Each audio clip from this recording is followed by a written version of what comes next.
안녕하세요. 여러분의 지갑을 지켜드리는 머니만입니다. 지금 당장 은행 앱을 열었는데 잔고에 10억이 찍혀 있다면 어떤 기분일 것 같으세요? 드디어 인생 역전이다. 내일 당장 사표 낸다. 이런 생각 드시죠? 근데 실제로 10억을 손에 쥔 사람들의 첫마디는 의외입니다.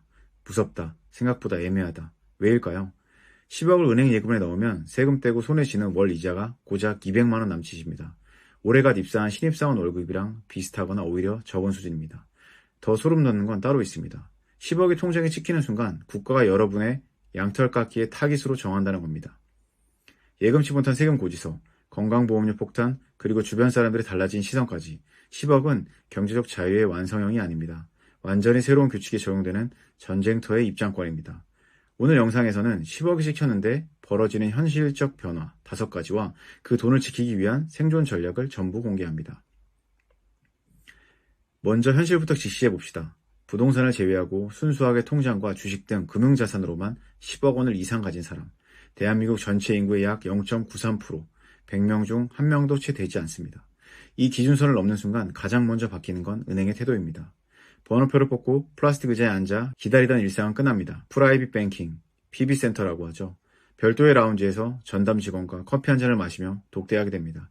여기서 중요한 건 대접이 아닙니다. 정보의 격차입니다. 일반 창구에서는 나오지 않는 한정판 채권이나 비공개 사모펀드 정보가 VIP들에게만 먼저 흘러갑니다. 10억은 자본주의 사회에서 고급 정보의 흐름 안으로 들어가는 프리패스 티켓입니다. 많은 분이 10억만 있으면 평생 놀고 먹을 수 있다고 생각합니다. 현실적인 숫자를 보겠습니다. 현재 금리 기준으로 10억을 예금에 넣으면 세금 떼고 월 이자가 약 197만 원에서 211만 원 수준입니다. 2인 가구의 품격 있는 생활을 이 돈으로 유지하기란 쉽지 않습니다. 진짜 문제는 세금입니다. 1년 이자와 배당 소득이 2천만 원을 넘는 순간 금융소득 종합과세 대상자가 됩니다. 다른 근로소득이 있다면 세율이 최대 49.5%까지 치솟을 수 있습니다. 여기서 끝이 아닙니다. 직장 건강보험 피부양자 자격이 박탈되면서 지역가입자로 전환되고 재산과 소득이 모두 건보료에 붙는 건보료 폭탄을 맞게 됩니다. 지키는 법을 모르면 10억이라는 성벽은 세금과 건보료에 의해 안쪽부터 녹아내리게 됩니다. 10억이 주는 가장 큰 선물은 호화로운 소비가 아닙니다. 싫은 것을 거절할 수 있는 힘입니다. 상사의 부당한 지시, 꼴도 보기 싫은 거래처의 갑질을 참았던 이유가 뭘까요? 당장 내일의 생존이 월급에 달려있었기 때문입니다. 10억이라는 든든한 방패가 생기면 그 조건으로는 안 합니다. 라고 당당하게 말할 수 있는 협상력이 생깁니다. 그리고 뇌 구조 자체가 바뀝니다. 돈 걱정에 찌들어 있을 때는 뇌 용량의 절반 이상을 생존 계산에 쓰게 됩니다. 10억은 이 머릿속 소음을 끄고 오직 내 가족의 행복과 삶의 본질에만 집중할 수 있게 해주는 심리적 해방감을 제공합니다. 자, 이제 가장 중요한 파트입니다. 어떻게 모으고 어떻게 지킬 것인지 구체적인 실행 가이드를 드리겠습니다. 첫째, PB 서비스를 적극 활용하세요. 금융자산이 10억 언저리에 도달했다면 주요 시중은행의 PB센터를 직접 방문하거나 주거래은행에 상담을 요청하세요. 캐시백 혜택, 그리고 일반행위에는 공개되지 않는 투자 정보까지 접근할 수 있습니다. 물론 두드리지 않으면 절대 열리지 않습니다. 둘째, ISA 계좌는 필수입니다. 개인종합자산관리 계좌, 즉 ISA 계좌 안에서 발생하는 수익은 일정 금액까지 비과세되고 금융소득 종합과세 계산에서 제외됩니다. 연간 2천만 원, 총 1억 원까지 납입 가능합니다. 10억 자산가에게 ISA는 선택이 아닌 필수입니다. 셋째, 부부자산 분산 전략. 배우자에게는 10년 합산 6억까지는 증여세 없이 자산을 넘길 수 있습니다. 10억을 본인과 배우자 명의로 5억씩 나누면 각자 금융소득 2천만 원 이하로 유지해서 종합과세를 피할 수 있습니다. 알고 있느냐 모르냐의 차이가 수천만 원을 갈라놓습니다. 넷째, 투자 전략을 공격에서 수비로 전환하세요. 10억 이전에는 자산을 키우는 공격이 우선이었다면 10억 이후에는 지키는 수비가 우선입니다. 미국 S&P 500 지수 추종 ETF, 고배당 주식, 채권 등으로 포트폴리오를 다변화해 인플레이션으로부터 자산의 가치를 방어해야 합니다. 아무것도 하지 않은 것은 인플레이션이라는 도둑에게 매달 자산을 뺏기는 것과 같습니다. 달콤한 이야기만 드리면 안 되겠죠? 반드시 피해야 할 함정이 있습니다. 수익보장 사기를 조심하세요.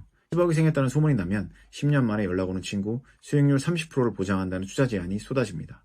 수익을 보장한다는 말은 100% 사기입니다. 모르는 사람보다 아는 사람에게 당하는 경우가 더 많습니다. 금융사 직원의 추천을 맹신하지 마세요. 그들도 실적을 내야 하는 직원입니다. 내 편에서 전체 자산의 구조를 봐줄 독립적인 세무사나 자산관리사와 협력하는 것이 장기적으로 수천만 원을 아낄 수 있는 길입니다. 손실공포에 갇히지 마세요. 돈이 커질수록 1% 하락이 1,000만 원의 손실로 다가와 투자를 두려워하게 됩니다. 하지만 두려움에 갇혀 아무것도 안 하면 그 자체가 가장 큰 리스크입니다. 마지막으로 저의 생각을 말씀드리겠습니다. 제가 생각하는 10억의 진짜 가치는 시간에 있습니다. 돈을 위해 내 귀한 시간을 파는 삶에서 돈을 써서 내 시간을 사오는 삶으로 전환합니다. 그것이 10억을 만들어주는 진짜 변화입니다. 하지만 많은 사람이 10억을 도착지로 생각하다가 지키는 공부를 소홀히 해 허무하게 자산을 잃곤 합니다. 10억을 만드는 것보다 100배 더 중요한 것은 그 부를 다룰 수 있는 그릇을 키우는 공부입니다. 10억은 결코 불가능한 숫자가 아닙니다. 지금 당장 내 금융소득이 연 2천만 원 마지노선에 얼마나 가까운지 확인하는 것부터 시작하세요. 지금까지 말씀드린 부분을 5가지로 요약해드리겠습니다. 하나, 현금 10억 보유자는 대한민국 상위 0.9%, 자본주의의 고급 정보 흐름에 진입하는 티켓이다.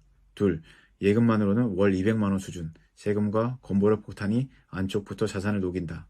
셋, 10억의 진짜 선물은 소비가 아니라 싫은 것을 거절할 수 있는 심리적 자유다.